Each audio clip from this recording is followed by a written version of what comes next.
Rural Heritage on RFD TV is brought to you by Rural Heritage Magazine, a bi-monthly magazine featuring articles about farming and logging with draft animal power, small-scale diversified family farming and homesteading, and other aspects of our rich rural heritage.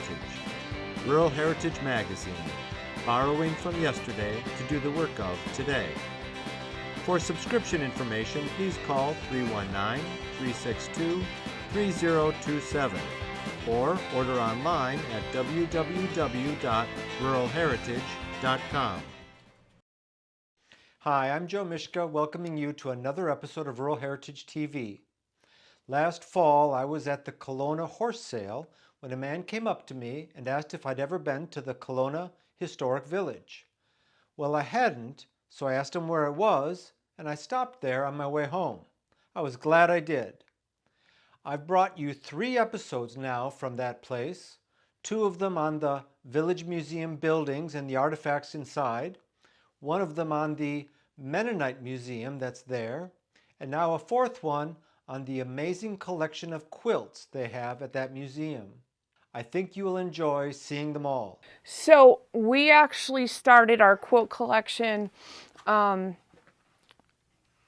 The building was itself, this building was built in 2000, and it was built because of a private collection. 32 quilts we started out with being donated by Marilyn Wooden, local gal. She was not a quilter, she was a quilt collector and quilt historian, and she owned one of the major antique quilt shops downtown. And she's actually a big reason why we're here today too. She was one of the original founders of the Historical Society, and many, many years put a lot of time and effort into everything that that's here. Wow. I came in when I was just working part-time because she needed some help. The quilts, just the collections kept growing and growing. We have one major benefactor that's probably donated a good 2/3 of the quilts that we have here. We have well over 800 quilts in our collection. We have, which are considered separate, we have at least 50 coverlets, which is what I was telling you was made out on the looms. Oh, yeah. The neat thing about it depends on the coverlet. This is, to me, what's neat is they figured out how to put the name and the date on them. These are more of the jacquards. I don't have one of the other styles, but we have probably over 50 coverlets in our collection, with the earliest one dating 1832. The Mennonite Museum has what's called the Bender loom, and that would be the gentleman's last name that made the coverlets on that loom. And from what I understand, I think we have 2 in our collection that were made specifically on that loom. Those are more of just like a plaid pattern instead of these. But I agree with you when we were talking how to get all of the details. Now, your typical coverlet is the size of a full quilt, but it's actually 2 pieces pieced together. Okay. So that's why on one side it's reversed. So if I open this up in full, this corner and the opposite corner, one's going to be facing you and the other one's going to be facing away, because they had to piece them down the center because looms are only a certain width apart. So that makes these really unique. We do also have, I'm going to say probably 50 or 60 crazy quilts. So crazy quilts, I don't think I have one even out. Crazy quilts are crazy. They're basically pieces, multiple pieces put together. Let me see if I can grab this particular box. We do put our crazy quilts in boxes. A lot of times they are made of silks and satins. This one is a great one. This isn't as crazy as what they can be, but this is a perfect piece. This actually is local Kalona. One of the local churches put this together. Here, The Mennonite Church made it, and it's dated January of 1910. Wow. So these are different people within the church and the community. I do know that one of my ancestors' names are on here. Great piece. Yes. Beyond great piece. Yes. Here, this one kind of represents. It was really cared for. Oh gosh, yes. Preserved. It was beautiful. This is kind of more of what a crazy quilt is. It's where you've got just no particular shapes of fabrics. They were all ornately stitched together. They did a lot of just different embroidery things on it. Now this one's starting to shatter, these pieces of silk here. So we don't roll these like we do our regular quilts just because of them being more delicate fabric-wise. Otherwise, every single roll is one quilt. We now have 4 volumes of America's Rural Yesterday books with photos of farm life 100 years ago. Fieldwork has images of horses in the fields working the ground, planting and harvesting the crop. Barn and Farmyard shows farmers putting that crop in the barn, silo or corn crib and caring for poultry, hogs, cattle and more. In At Home and in Town, farm families prepare Sunday dinner, relax in the parlor, drive to town by buggy or wagon and visit the general store. Finally, Early Tractors has over 250 photos of early American tractors like Alice Chalmers, Oliver, John Deere, Farmall, Minneapolis Moline, and many more. These photos are of new tractors back in the day and show how they were configured coming out of the factory. Buy any of these books for $24.95 plus shipping. When you buy 2 or more, the price per book goes down, all the way to $17.49 per book when you buy all 4. To order, just call 1-877-647-2452 or order online at www.ruralheritage.com. That's 877-647-2452. I actually had to wait until our original curator retired in order to do what's back here right now because she kind of had her own system and you just didn't mess with that system. Right. So I think we jokingly said she retired 4 times. And then once she was finally gone, then I actually discovered this attending a museum meeting up in Iowa City. And I talked to one of the gals that runs the historical, or the, what do I want to call it? The Natural History Museum up on the campus. She's the one that introduced me to the whole tube and the whole system. Her and her students came up with the system. We applied for a major grant with the Riverboat Casino. Took me a couple times to get it, but eventually we got it. So instead of them being out on table, I know back before we ever started, I had multiple tables stacked really high of quilts laid out like this. Oh, wow. And there were shelving units that were full of folded quilts, and it was there were clothes back here, there were books back here, there was furniture back here. And once we got that grant, I had a couple actually really good friends that helped me kick out kind of what you see today. We've had, so everything that's on this table, everything that's behind you on that rack, those were all newly donated quilts just this year. A little bit of an unusual year. Usually I'd have anywhere from 15 to 20 quilts donated each year. Our major benefactor, we had another major collector that was basically getting out of the quilts. Her husband passed away, so she pretty much was selling all those quilts, and our benefactor caught wind of it. So that's why we have so many that are donated this year, and it's just because it's kind of rare to come across pristine condition, late 1800s quilts. So these are all old? Yes. Wow. Yes.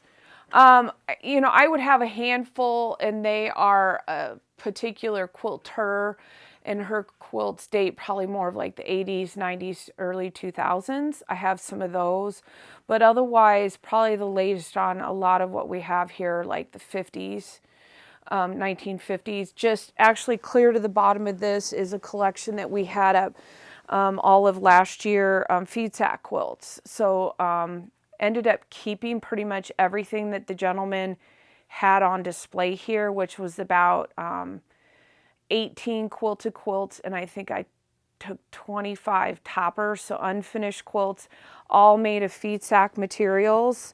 Wow. So I'm working on trying to get these ready to roll and hang.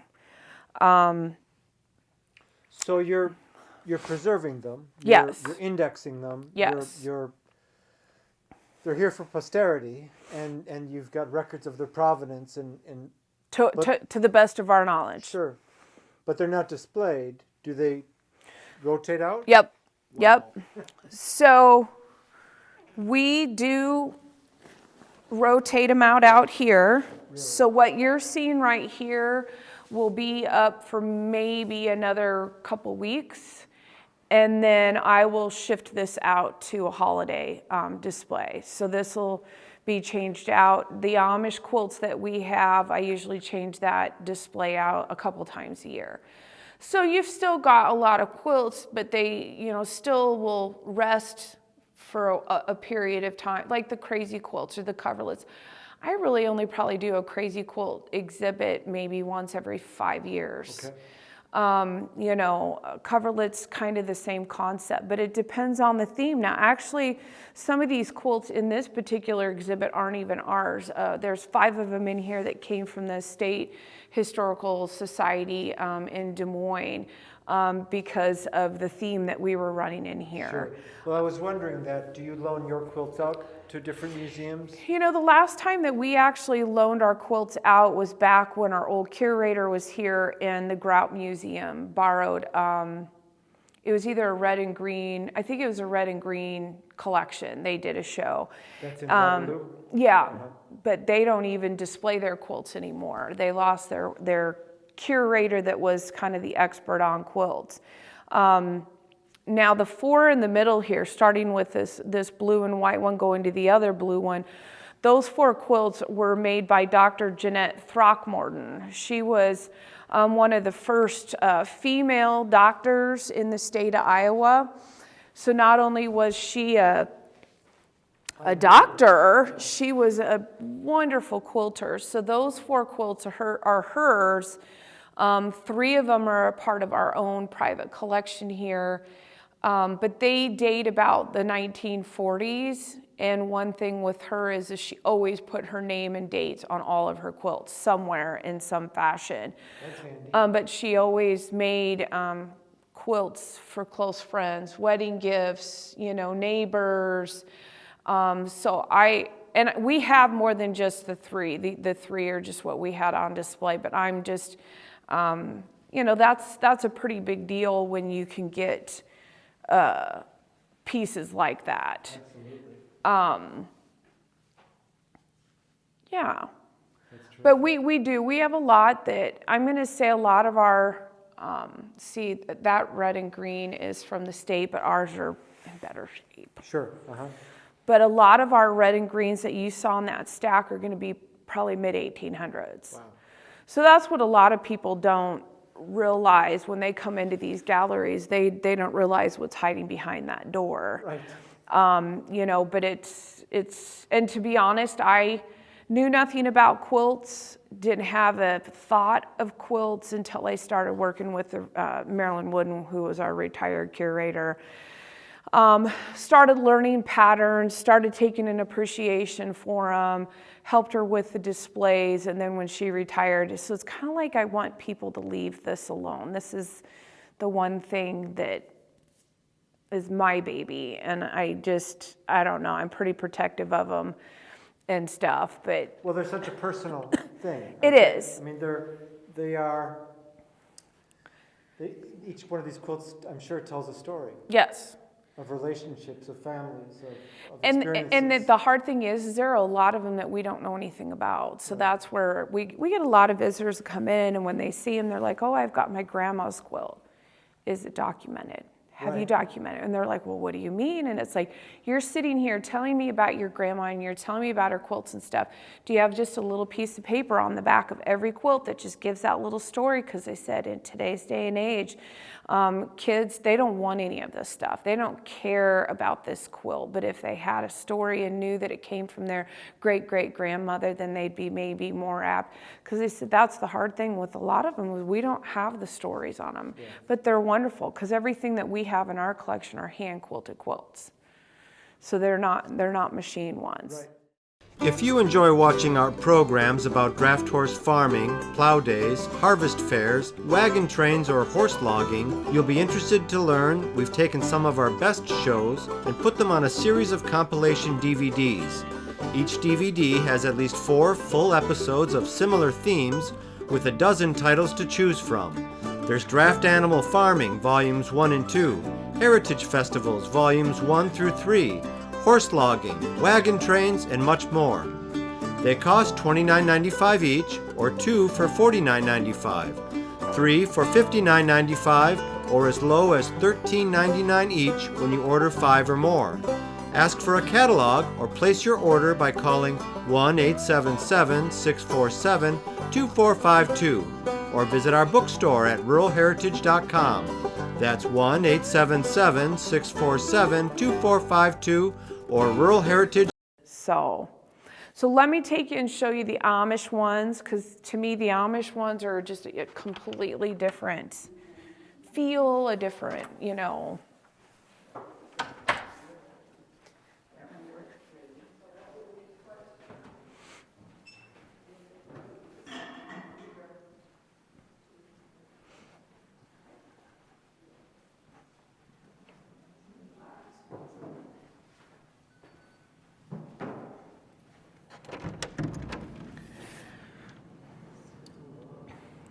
Yeah, totally different concept of quilting. So these are all Amish made.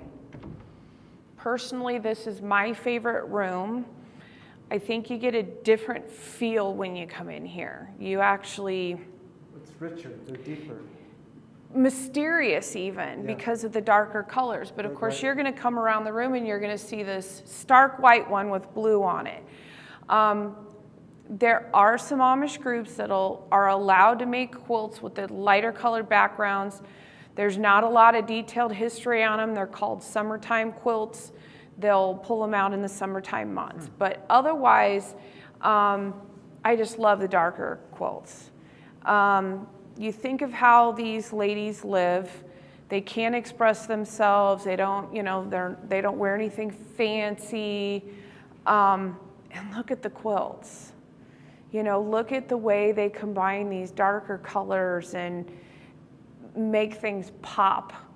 The simplicity of it. I said I've got one that I always use an example. It's a brown and navy blue quilt. What's thrilling about a brown and navy? The quilting work is just phenomenal on it. I mean, and it's a huge quilt. And but yeah, I could come in here and just sit here. Because it gives me a different feel. Most of our Amish quilts that we have a few that are early, late 1800s, early 1900s. Most are like 1920s to 1940s that we have. I'd say we probably have, I'm going to say 300 to 350 Amish quilts. We have quite a few of what we call crib quilts, which are going to be the smaller wall hanging size. So I would say some of those earlier on ones were, quote, crib quilts, baby quilts. Granted, today they're referred to more as wall hanging. So the one in the middle is not an old quilt, it's a newer one. You can kind of tell just from the fabrics. You can tell that they're not as old. But man, can you imagine being a baby and being covered up with one of those bright, beautiful things? That'd just make you feel good. Yeah. But just unique patterns. Now, supposedly when the Amish migrated to the United States, they didn't know how to quilt. Really? Supposedly they learned how to quilt from the people around them, the Americans.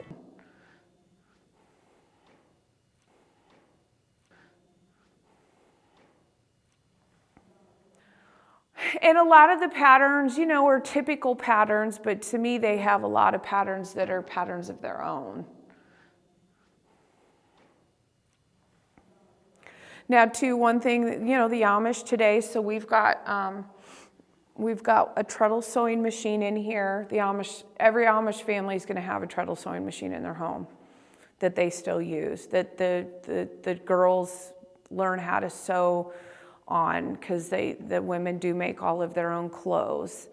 And that's one thing that a lot of visitors that come here, they don't get that. They don't realize, they're not thinking that they don't have electricity. Right. They're not going to just go plug in a sewing machine. So when everybody says that they have their grandma's old treadle sewing machine, and you know, it's like these families probably have been using these treadles for many, many generations and still use them. Well, that about wraps it up for our coverage of the Kalona Historic Village. If you're ever in the area, it's worth the trip. Make sure you give yourself plenty of time because there's a lot to see. When we come back, we're going to send you off with some footage of John Coley driving 4 mules put to a manure spreader on his new Kentucky farm. Thanks for watching.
This program is available for purchase. To order your copy, please call 319-362-3027 or visit www.ruralheritage.com. Rural Heritage is a bi-monthly magazine dedicated to draft animal farming and logging, as well as other aspects of our rich rural heritage. It is published by Mishka Press, which also offers a complete line of Back to the Land books, DVDs, and calendars. Call or write for a catalog or subscription information, or visit our website at www.ruralheritage.com.